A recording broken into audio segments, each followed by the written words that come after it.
Thank you, sir. I appreciate it. I appreciate this opportunity. I always start with saying thanks. Who's that old fat bald guy on the screen? In my mind, I'm still that dashing young captain I was 40 years ago. Anyway, I'll get over it pretty quick. Thanks to Pete and Nancy and Connecting Point.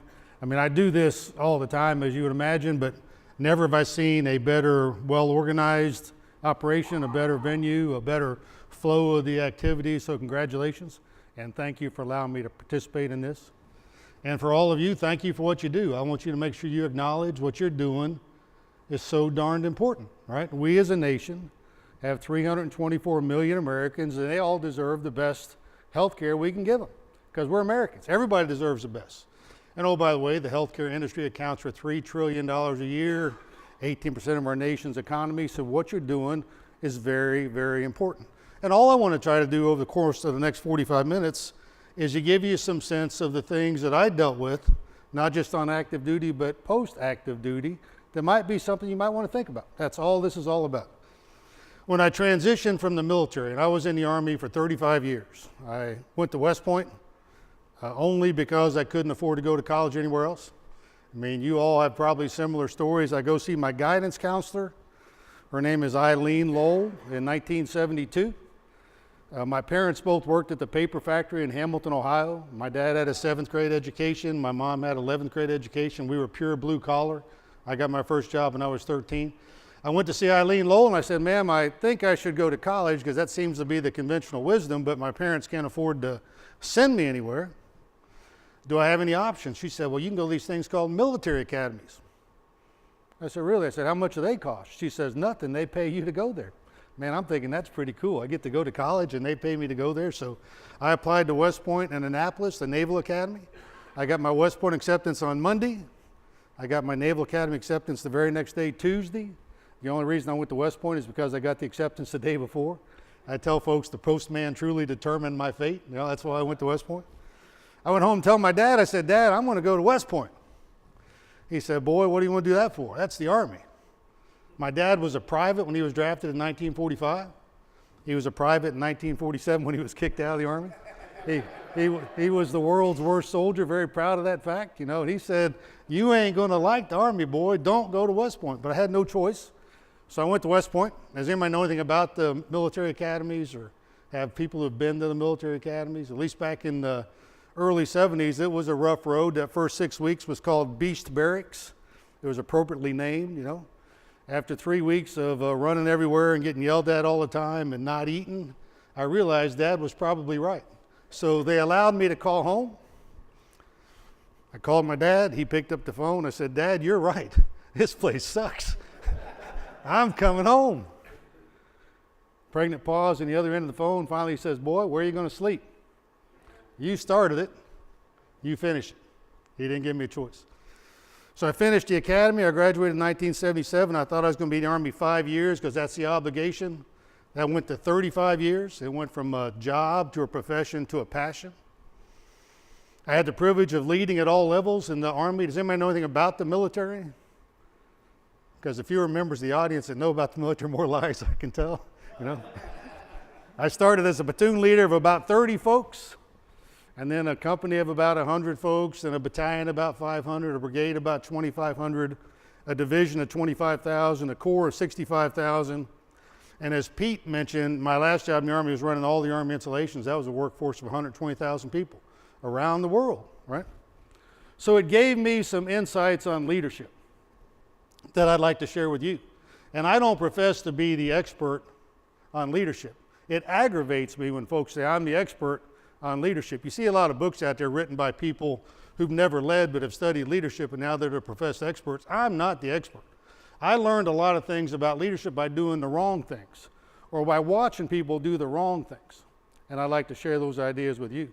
When I did transition to the military, I was approached by a publisher and an agent and said, we want to help you write your memoirs. I said, I'm not interested. I don't even like people who write their memoirs. Because it's not about them, you know, it's about all the great service members they had the privilege to lead. I said, I'm not going to do that. But I would like to write a book about adaptive leadership. I would like to talk about how you respond as a leader to changing circumstances, because that's what we deal with now. In the military, we call it VUCA, and you can relate to this, V-U-C-A. Volatile, uncertain, complex, and ambiguous, and that's the world you all live in too, right? So to be able to survive in that world, you got to be adaptive. So I wrote the book about adaptive leadership. It's available on Amazon and Barnes & Noble. If you like a signed copy of the book, just send me a note and I'll send you a signed copy of the book.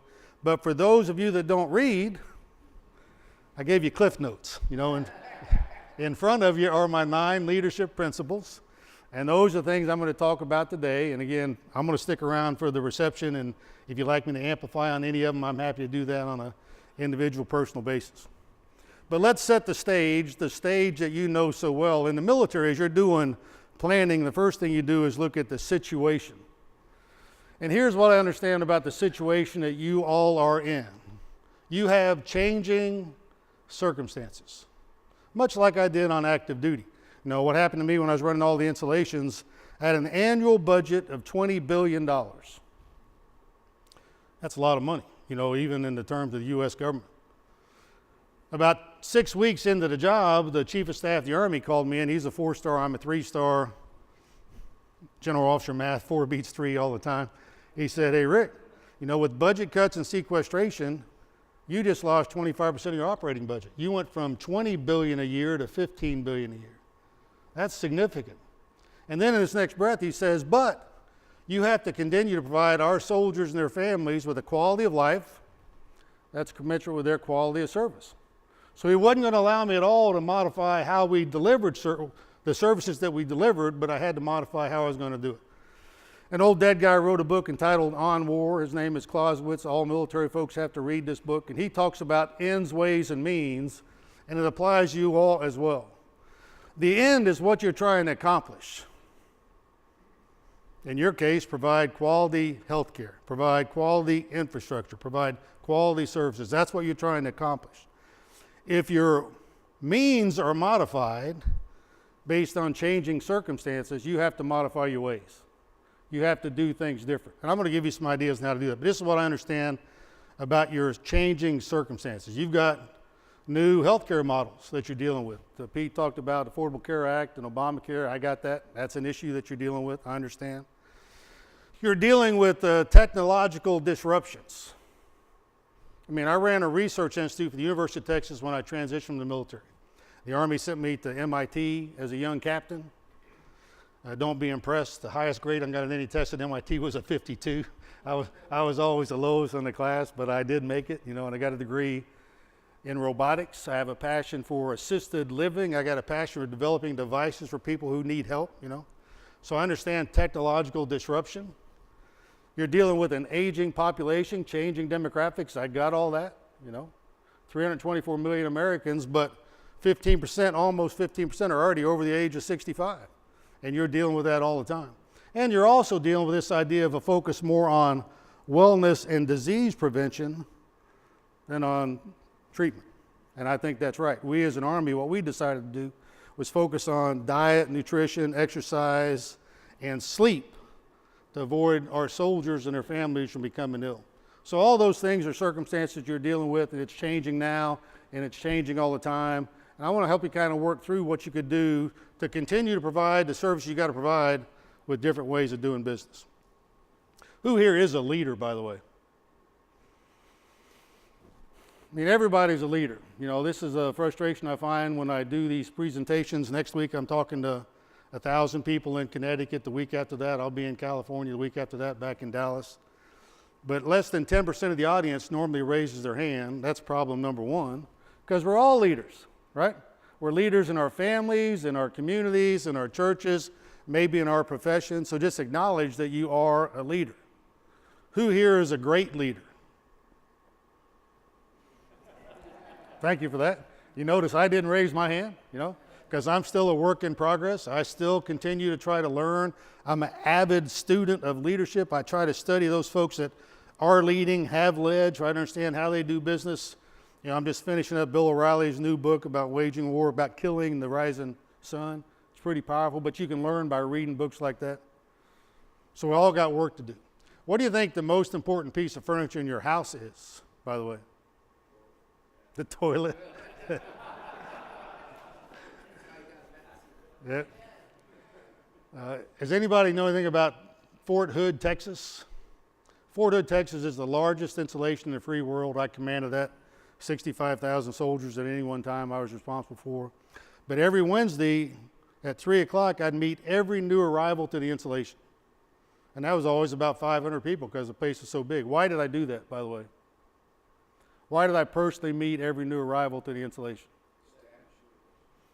Yeah, leadership is a contact sport. You know, people miss that. There's a lot of folks who think you can lead from your cubicle by sending out emails. That dog don't hunt. Leadership is a contact sport. So I wanted to tell them, here's who I am, and here's what I expect of you, and here's what you can expect of me. So I'd ask them that question, what's the most important piece of furniture in your house? And I'd get answers like toilet. I didn't always get that first, but I'd always get it in the course of the conversation. The youngster would say, General, it's the bed, because I spend a lot of time in the bed. They'd say it's the TV, because that's where I play my video games, and that's where I watch my shows. And then under their breath, they would say, it's my refrigerator, because that's where I keep my beverage of choice, because most of them weren't old enough to drink. I still find that to be amazing. They're old enough to go to war and defend our freedoms and our way of life, but they can't go buy a beer at the local bar. It makes no sense to me. Anyway, I'd say, no. The most important piece of furniture in your house, I believe, is your mirror. And every day you ought to be looking in your mirror and ask yourself, how you doing? Are you being the best leader you can be? Are you being the best husband or wife you can be? Are you being the best father or mother you can be? Are you being the best grandparent you can be? Who's in the grandparent business, by the way? That's way cool, man. I should have done that first, if you think about it. You know, we have 3 grandchildren. We bought a ranch up in Central Texas. They all live close to us, so that's a blessing. So ask yourself, how am I doing? And when you go home with this little Cliff Note card, sometimes it's helpful to keep that close by, so when you look in the mirror, you ask yourself, how am I doing with these things? And I'll walk you through some specific ideas I have on how you can apply those principles. It's under 3 areas. It's under attitude, engagement, and time management. So let's first talk about attitude, and the first principle is focus on opportunities, not obstacles. What do you think that means? Focus on opportunities, not obstacles.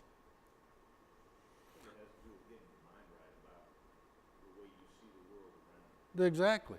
I mean, life's going to throw you curveballs. I don't care who you are or what your job is, from the President of the United States on down. Every day when you wake up, there's something different happening. There's some unforeseen circumstance. None of us have a crystal ball. This morning when you woke up, something was different. But you as a leader got a choice. You can either make it an opportunity or you can allow it to be an obstacle. Has anybody ever worked for a negative leader? I mean, somebody walked around kicking rocks all the time, complaining, everything is hard, woe is me, woe is me. Was that any fun? That sucked. An organization is not going to be adaptive if everybody's always looking down all the time, because a leader's looking down. So I'll give you an example. So I'm commanding a division of about 25,000 soldiers at Fort Stewart, Georgia in 2006. And the plan was to go into northern Iraq, and I had 3 years in Iraq even before that, to go into northern Iraq, which was the most peaceful part of Iraq, and I had 6 months to get these soldiers there. So I'd already sent a leader's reconnaissance in. We'd already spent a lot of time studying it. We were ready to go up there in 6 months. And then President Bush, Bush 43, decided, against all polls, by the way, that we need to surge U.S. military into Iraq to truly turn that place around. It's called the surge. I get a call. I've got all my leaders together at a leader training session. I get a call saying, Chief Staff of the Army wants to talk to you. I get on the phone. He says, Rick, change your mission. And that's what we do in the military when your circumstances are fixing to change your mission. He said, you're no longer going into northern Iraq with your 25,000 soldiers. You're going into southern Iraq. Now that President Bush has allocated the force structure we needed, you're going to go into the worst place in Iraq. It's called the Triangle of Death. And we knew it was a Triangle of Death because we never had enough forces to go down there. That's where the bad guys were hanging out. So he said, you're going to go south, not north. I said, Roger, I made a note, south, not north. And he says, you got to be there in 6 weeks. Think about what I just said. from the easiest part of Iraq to the worst part of Iraq, from 6 months to 6 weeks. So I put down the phone. Roger, sir, I put down the phone. What do you think the first thing I did was? Yeah, some guys say you threw up. You know? No, I felt like throwing up. I prayed. Whenever I am confronted with difficult circumstances, I stop and pray. In fact, my new book that I just finished is entitled Work Hard, Pray Hard, The Power of Faith in Action, How a Personal Relationship with God Will Get You Through Difficult Times. So I prayed. And then I opened the door out to my leaders, and I had a choice. I could say, can you believe what these folks in D.C. want us to do? Can you believe they're actually thinking we can get into the worst part of Iraq in 6 weeks and accomplish our mission? If I'd have done that, what would have happened? Yeah, the entire balloon would have deflated. Nobody would have been able to get there because their leader was convinced we couldn't get there. But I chose not to. I chose to come out and say, gentlemen, ladies, we have an opportunity. President Bush has finally given us the forces that we need. We're going to go into the worst part of Iraq, and we're going to turn that place around.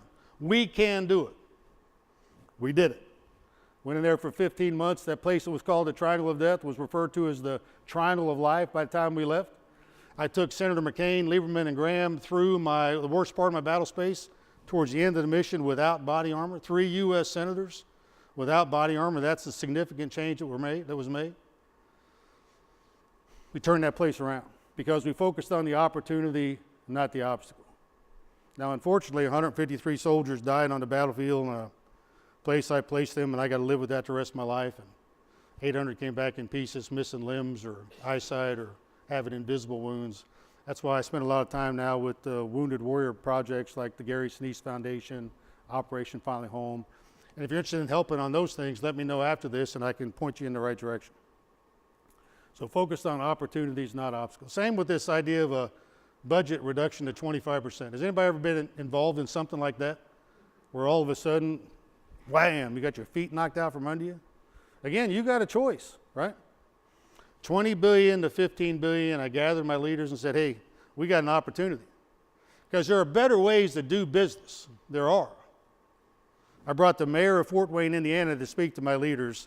He actually turned that city around using Lean Six Sigma and different efficiencies. I mean, it's a fascinating leader development effort. If you're ever interested, you ought to study that. But he got on a stage like this, 600 leaders in the audience. He called me up and said, hey, I'm going to use the general as a training aid. So I got up here, he said, this is General Lynch. He's been your commander now for about 6 weeks. He's been confronted with a circumstance, 25% reduction in his operating budget. And he's got some new ideas. But he looked at the audience and he said, some of you out there are weebies. You guys know what a weebie is? It's the person who says, General, we be here before you got here, and we be here after you leave, right? So you got those weebies out there in my business and in your business. You got to acknowledge who they are. You got to work through that. You got to get them to see the changing circumstances, get them to be part of the solution. And if not, you got to get rid of them because they're just an impediment like you wouldn't believe. So I said, here's what we're going to do. We're going to improve the way we do business. We're going to modify our ways because our means have been modified. And I launched a campaign entitled Stamp Out Stupid. 120,000 employees around the world, 163 installations. I said, here's my personal email. Send me your thoughts on the things that we're doing that just doesn't make any sense, that we should stop doing. You think I got any responses? I got lots of responses, right? Because they knew something was fixing to happen. I mean, you can't lose $5 billion and not do something. And they were concerned that the solution might be elimination of their positions. So they helped. They gave me a lot of great ideas. Not all of them are great, but many of them are great. So it was important in that circumstance. I focused on that opportunity of finding efficiencies and not focused on the obstacle. So think about that tonight when you look in the mirror. Are you that upbeat, positive leader? Hooah. In the Army, we call it hooah. We can do this, gang. We can make this happen. Or are you that guy that's going to kick rocks, look down, be sad all the time, and bring everybody else down? The second principle I talk about under attitude is celebrate diversity. Who here believes that diversity is important? That you just don't have to accept diversity, but you have to embrace diversity. It's critical. I got to tell you, it's absolutely critical. If you want to have an adaptive organization with adaptive leaders, you got to have a diverse organization. And as I look out here, I see some level of diversity. You got to ask yourself in your own little sphere of influence, how diverse are you? I do a lot of times under my own business. I spend a lot of time coaching CEOs and executives. And if I walk into the boardroom for the initial meeting and everybody in the room looks like the CEO, what's that telling me? Yeah, we didn't embrace this idea of diversity. Everybody's the same. Why would people do that? If you're the CEO, why would you surround yourself by people just like you? Hell, it's easier, right? Nobody's going to argue. They're all fat old white guys like you, right? In my case. And they're just going to tell you whatever you want to hear. It's easier. But you're going to be so much less effective and adaptive. So did you know that there's a thing called social media these days? You ever hear about that? Apparently it's all the rage, right? Facebook and Instagram and Twitter and all that stuff. I don't like dealing with a computer. I don't like dealing with the computer. I like dealing with human beings because leadership is a contact sport. To me, the idea of an email dialogue, I understand the importance of it, but it ain't leadership. I'm convinced of that. It ain't leadership. So if social media is important and you're not good at that as a leader, what do? You hire somebody on your team that's good at it. So I always did that. I had my inner circle. Hopefully you've got an inner circle. You know, in the military we call it a strategic initiatives group, but it's a handful of people that help you think through difficult things. Because you're not as smart as you think you are, by the way. You have to acknowledge the fact you're not the smartest person in the room. So if you have a handful of people that are going to help you think through difficult issues, your initiatives group, it's going to be better. But they can't all look like you. So what I always did is I picked somebody who was good at social media and put him in my group. What do you think that person looked like? 60-year-old bald guy? No. What was it? It's a young'un, right? It's a young'un who loved this idea of devices, right? Who loved communicating through Facebook and Twitter and LinkedIn and Instagram. So that young person would always sit there and listen to me talk, understand the decision I made, and then use social media to help communicate the decision. Powerful, because I celebrated diversity. One day I visited one of my installations, and I was all about energy conservation because I was paying the Army's light bill. You know what the light bill is? The electric bill, the regulated energy bill. You know what the Army's light bill is on any given year? $1.7 billion, right? Because nobody's turning the damn lights out. Because they're not paying the light bill. I was paying the light bill. So I got all my leaders together. We got to focus on energy conservation. So I get to this installation. The commander calls me and says, "Look what I did, boss." And he shows me this public service announcement that he and his sergeant major had put together that was going to play on the local TV station where he demonstrated the importance of turning off the light. And he was so excited. I said, "Hooah." Remember that? Hooah. Good job, Colonel. Then he took me out into this large auditorium to talk to 500 people because leadership is a contact sport, and everywhere I went, I would talk to the people. So that was on my mind, so I said, who actually watches the TV station upon which this public service announcement is played? 500 people, how many raised their hand? 5 people, right? All right, you touched 5 people, good job, right? So I asked that question there, like I always ask my audiences, if you have a choice between getting your information via print media, you know, for example, I still love reading the newspaper. That's where I am. I'm still a tactile person. I like reading with a pen. I like all that. That's a group. Another one is TV and radio. Some folks get their information off TV and radio. But oh, by the way, you can't believe anything you hear on TV or the radio, right? I was the spokesman for the force for a year in Iraq. I dealt with the media every day, and I got to tell you, they put an unbelievable twist on it. Or do you get your information off the internet? What percentage of people get their information off the internet? 90%. That's where we are. So the importance of celebrating diversity can't be downplayed. Look at your inner circle. Do you have the right people there? Do they represent a diverse mix of people? And oh, by the way, have them take a personality profile. Has anybody taken the Myers-Briggs test? Have you taken it more than once? So back in 1982, when I was a dashing young captain and not the old guy on the screen, I went to register my softball team in Killeen, Texas, because I'm an avid softball player. My future wife was there as a director of Parks and Recreation, but her admin assistant wasn't there, so she had to take all my pertinent information down as I registered my softball team. And she immediately got my personal phone number off the application, started bugging me, calling me all the time, saying, "Please take me out, please take me out." Does anybody believe that? No. Yeah, I spent $690 on yellow roses in 1982. That's a lot of yellow roses because her dad had retired from the military as a master sergeant, and before he died made her promise never to marry a GI. So I was working through all that.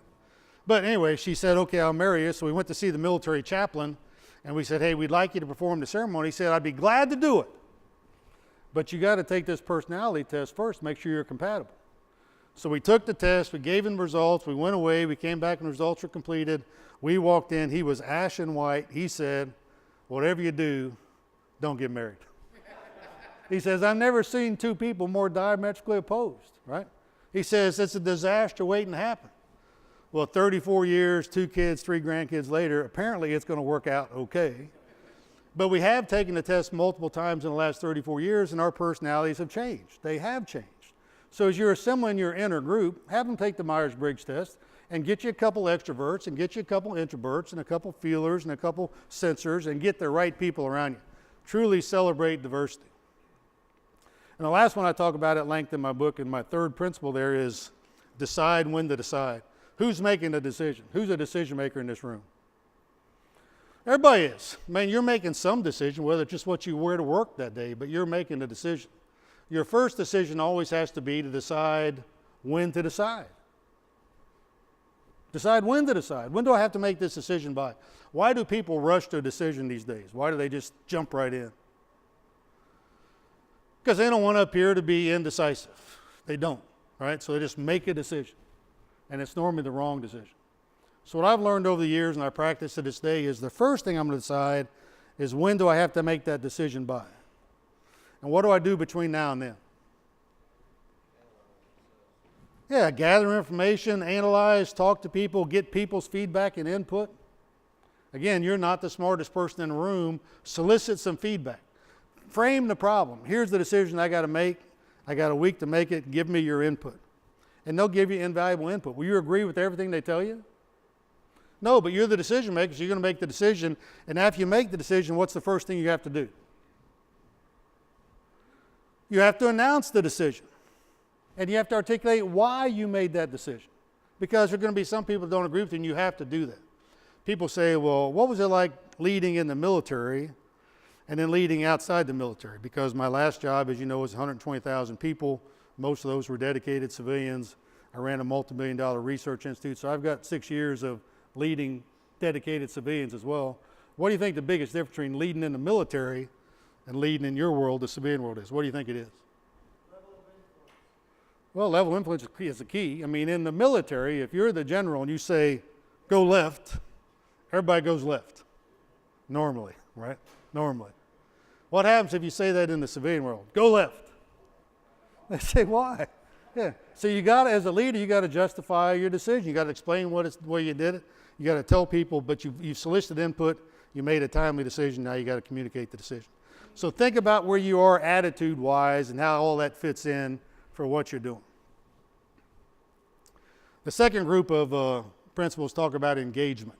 And you may not like this, but I believe it's true in my heart and soul. An engaged leader should love the people entrusted to their care like they love their own children.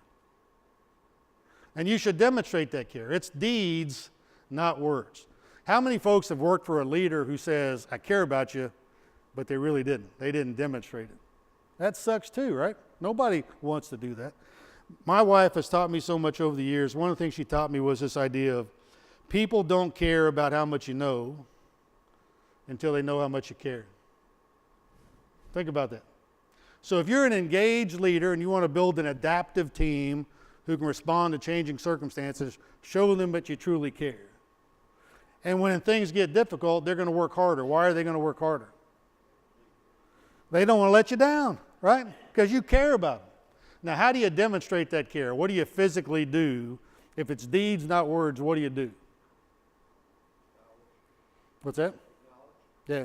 First off, you acknowledge how important they are, right?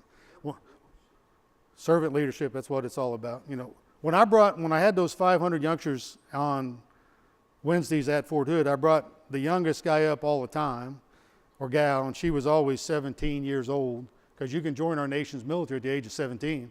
You just can't deploy to war until you're 18, but they were there, right? So I'd bring them up on the stage. I'd say, how old are you? They looked at me like I had something growing out my forehead because they were 17. That's why they came up. I said, okay, you're 17. How old do you think I am? I got a chuckle out of the group and the sweat out of the person. Some person would say, I think you're 35, General. I'd love that. Good answer. Good answer. Some folks would say 65, and that would break my heart, you know. I was 53 at the time, you know. Finally, we got through that. And then I demonstrated the fact that there was 17 years of life between me and them, 16 years of life between me and them. No, that's not right. What's 53 minus 17? My mind is fading. 36 years of life between me and them. As a result of that, I had some education experience they didn't have, so I'm the general and you're not. And then I'd rank off their rank, which was always private rank, and I'd rip off my rank, and I'd put my 3 stars on them. I'd wear their private rank, the photographer would take a picture, and we'd send a picture to their parents and say, your son and daughter was so impressive when they got here to Fort Hood, we put them in charge, right? Why do you think I did that? Because I wanted everybody in the room to realize they're equally important, right? Because you're not the smartest person in the room. Candidly, in a large organization like an Army Corps, the 3-star general is the least important. It's the person down there doing the hard work on a daily basis. Same in your world. So engaged leadership is important, and you have to acknowledge that. You have to show them that you truly care. The second one I talk about is be demanding but not demeaning. Who here has worked for a demeaning boss? Somebody who yelled and screamed and throwed snot and called you names, made you feel bad? Has anybody ever had that circumstance? I got a chapter in my book about learning from lousy leaders. I've had that circumstance. It's no fun. Where are you? Are you demanding or are you demeaning? Where are you? Right? In changing circumstances, you got to get your team together and you got to talk about, here's what we have to do. We've lost some revenue. We've got this aging population we're dealing with. We're looking closely at different ways of doing business. You got to get them understanding. And then you got to acknowledge that their input is absolutely critical. But you don't want to be demeaning. You want to be demanding. Changing circumstances. The last thing is, I say you got to look down, not up. Does that make any sense to anybody? On the surface, look down, not up. If you take care of your people, they'll take care of you.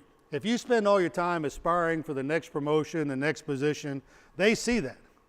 They know you're just using them as a stepping stone and you can't wait to go on to your next promotion. That ain't good. So you got to look down. You got to convince them that you're going to take care of them.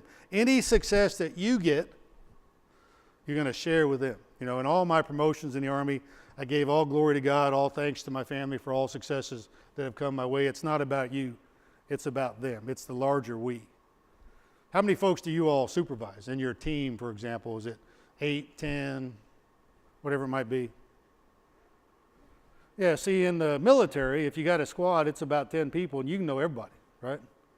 You know, I started when I left West Point in 1977, I started calling a parent a day to demonstrate engaged leadership. The soldier doing a great job. I said, who do you love the most? They'd tell me, my mom, my dad, my sister and brother, my aunt, my uncle. I said, let's give them a call. And he didn't like the idea, but I was the colonel and he wasn't at the time. And I said, let's give him a call. So I'd call the mom, say he said it's his mom, it's his favorite. I'd call the mom, and immediately I'd say, ma'am, you know, Johnny's here with me. I got good news. He's doing a great job. He's going to be well taken care of. He's going to be well fed. He's going to be well led. He's going to be well equipped. Just know that's true, because we're going to love Johnny like you love Johnny. And then I'd ask the question, is there anything I should know about Johnny? And mom, now that she knows I care as much as she cares, she's going to tell me. So these are all true stories. Once mom said, hey, you might want to know Johnny's got an anger management problem. He always got in fights in high school, and he has a problem controlling his anger. So leader, think about it, see what I can do to help Johnny. Once he said, hey, Johnny's got a drinking problem, he got a DUI, you know, okay, I got that. And once the mom actually said, you know, he tried to kill himself. So in all cases, I was demonstrating engaged leadership, and then I'd take the time to follow up to make sure Johnny was okay. And you all got to do the same thing. This whole idea of engagement is absolutely essential to what you do. Do you all buy that? Yeah. Critical. I don't get that a lot, candidly. I get a lot of pushback when I do this across the nation where people say, no, I only care about Johnny from 8 to 5, right? People say, what's the difference between a manager and a leader? I think it's pretty obvious. A manager only cares about what Johnny does when he's at work. But you could care less about his family, you could care less about his kids, You can care less about his living conditions. You just want Johnny to come to work on time and leave on time. And Johnny's going to give you exactly what you deserve, which is minimal output. He's just going to do the minimum, right? But if he knows you care, and he knows you care about his family, he's going to work his butt off for you. The last group that I talk about is time management. Who here is a good time manager? Okay, you got to be a good time manager if you're going to be a great, effective, adaptive leader. Leading an adaptive organization, you have to be. It's the most important thing. And if you're not, you got to work on it. Get online, go to the Franklin Covey Institute for Time Management, study that stuff online, think about how you're managing your time. I mean, as I told Pete when I came in, West Point taught me if you're not 10 minutes early, you're late, you know. That's all part of my upbringing. Franklin Covey talks about time in areas of what's urgent and what's important, and you got to study that. Ask yourself, are you a good time manager? Why is that important if you want to be an effective, adaptive leader and you want your people to be adaptive as well? Why is time management that important? Yeah, you don't want to be reactive. You want to be able to have time to think. You want to have work-life balance, right? You want to demonstrate work-life balance. You know, when you look in the mirror tonight, you got to ask yourself, how you doing on that? I get this all the time with corporate America. I find it to be frustrating, but I'll tell you a story why I find it frustrating. So I'm at Fort Hood, Texas, the largest installation in the free world. I'm a 3-star general, and I'm out MBWAing. You know what MBWA means? You ought to read Colin Powell's books. He's written 2 books. The recent one he wrote is entitled It Worked for Me. He talks about MBWA, managed by walking around. Because leadership is a contact sport, right? It ain't sitting in your office or your boss's office. It's talking to your people, managed by walking around. So one day, early in my tenure at Fort Hood, I'm out managing by walking around, and a spouse stops me on the street. And she looks me in my eyes with tears in her eyes, and she says, "You generals are lying to us." I said, "Ma'am?" She said, "You generals are lying to us. You say you're bringing our husbands home between deployments." By that time, we'd all been in Iraq or Afghanistan at least twice, sometimes 3 times. Generally, what you do these days is you deploy to 12 to 15 months, you come home for a year, you go back for 12 or 15 months. So the idea was when you came home, we called it dwell time, so you'd have time with your family to recuperate. And she said, "Hey, General, my husband is not in Iraq or Afghanistan, even though he's been there twice already. He's back at Fort Hood. But every night he comes home after the kids go to bed. He's always working on weekends. And this thing you call family time, General, is a figment of your imagination." The policy was 3 o'clock on Thursdays, everybody left early so they could spend more time with their family. Go to soccer practice, meet the kids when they get off the school bus, all that stuff. She said, "Hey, that ain't working. That's a figment of your imagination." She finally just told me, "Keep them, because all you're doing is teasing the family." By this time, I'm crying as well. So I go home that night. What's the first thing I do? I pray, right? I pray to God for courage and strength and wisdom to show me the direction how to go with this. My wife and I talked about it. The next day, I declared 3 Corps in Fort Hood to be the family first corps. I demanded that everybody be home for dinner by 6 o'clock. This is 65,000 soldiers. Why is that important? Because we all know that the dinner table is where the family unit forms and functions, right? And these days, we've walked away from that. So I demanded they be home for dinner by 6, which means they had to leave Fort Hood at 5 o'clock. So I truncated the workday down to 5 o'clock for all these 65,000 soldiers. I demanded everybody go home at 3 o'clock on Thursday, and I led by example. You know, being a leader is a lot like being a lifestyle evangelist. You got to do it. You can't just say do it. You got to do it. So I went home at 3 o'clock on Thursdays. And then I got all my subordinate commanders together, and I said, "Okay, here's the deal. If you can't manage your training program to prepare for combat and avoid working them on weekends, come see me, and I'll help you with your training plan." In 2 years in command of the Corps, how many people you think came to me and said, "General, I just can't figure this out, you know? I'm flat on my rear end. Can you show me what to do?" None of them, right? So for 2 years, we did that. You think the Corps was better prepared for combat or less prepared for combat? All indicators. To include domestic indicators, our suicide rate went down. Largest installation in free world, lowest suicide rate. Our domestic violence rate went down. Our divorce rate went down because we focused on the family. Our safety record went up. Safety had never, Fort Hood, Texas had never went more than 30 days without a traffic fatality because so many people. We went 245 days. without a traffic fatality. I tell you that story to make the point it can be done. You can have a work-life balance. You're all executives, and I tell you, I spend a lot of time with folks like you, and a lot of time the executive says, hey, General, get off my back, right? I don't want to hear it. What I'm going to do is I'm going to work hard today, but I'm going to play hard tomorrow. I'm going to focus on work today because I aspire to be the CEO or whatever it might be, and I'll spend time with my family tomorrow. I'm going to work hard today, but I'll be with my kids at softball practice tomorrow. I'm going to work hard today, but I'll call my parents and tell them I love them tomorrow. What's wrong with that idea? Yeah, there is no guarantee that you got tomorrow. There is no guarantee.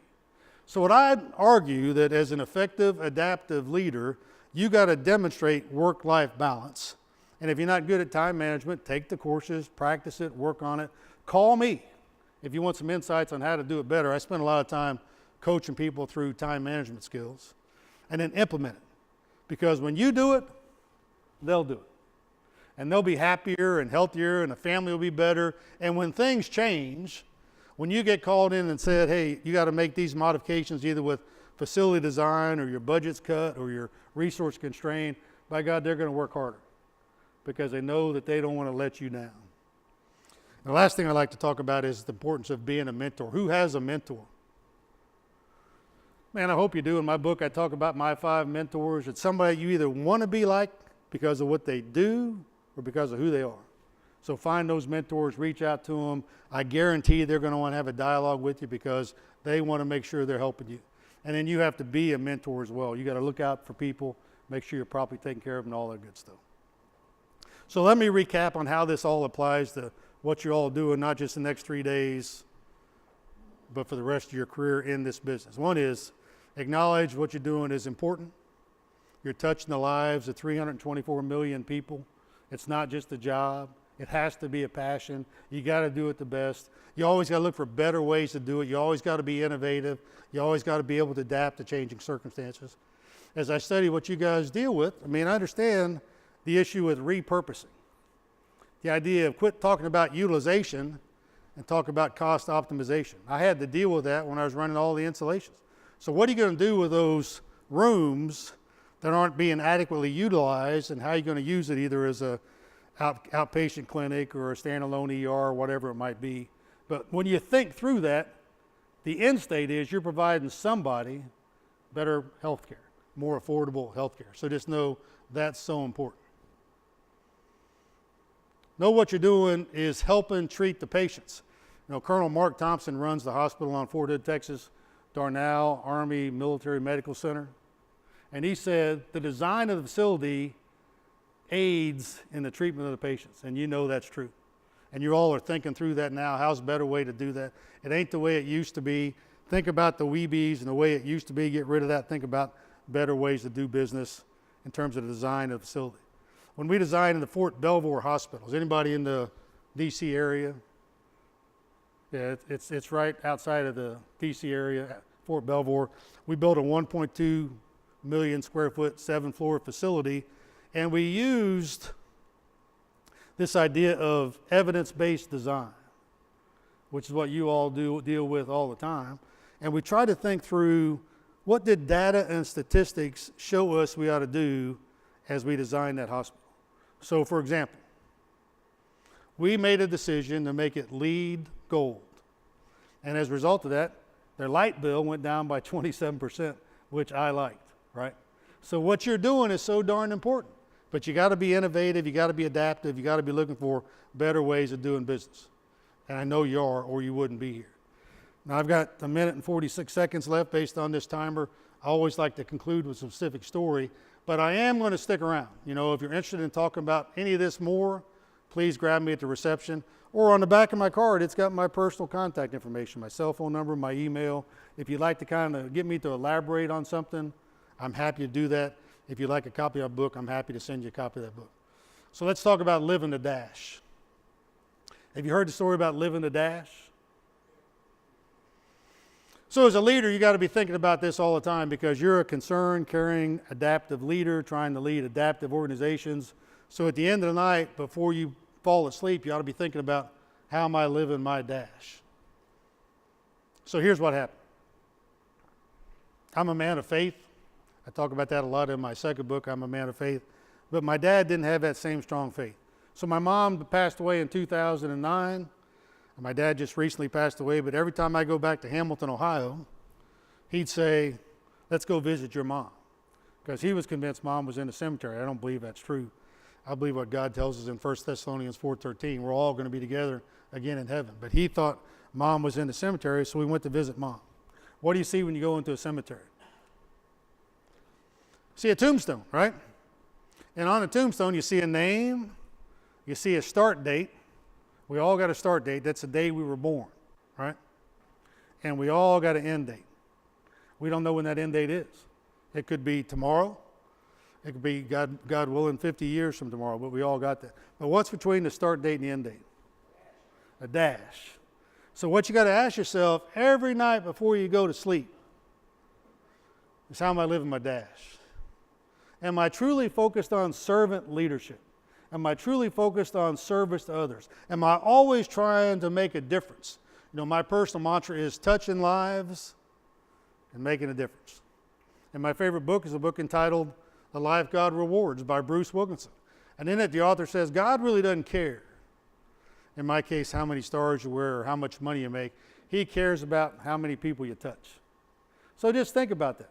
Regardless of what your chosen profession is, what you're doing day to day, if you'll think about that, touching lives, making a difference, living your dash, when it's all over with, people say, man, he had an impact. He touched my life. He made a difference. That's so very important. So I'll end like I started. Thank you. Thank you for what you do. Please acknowledge what you do is damned important for our nation. And please know that whatever I can do to help you, I want to do that. God bless you. Thank you.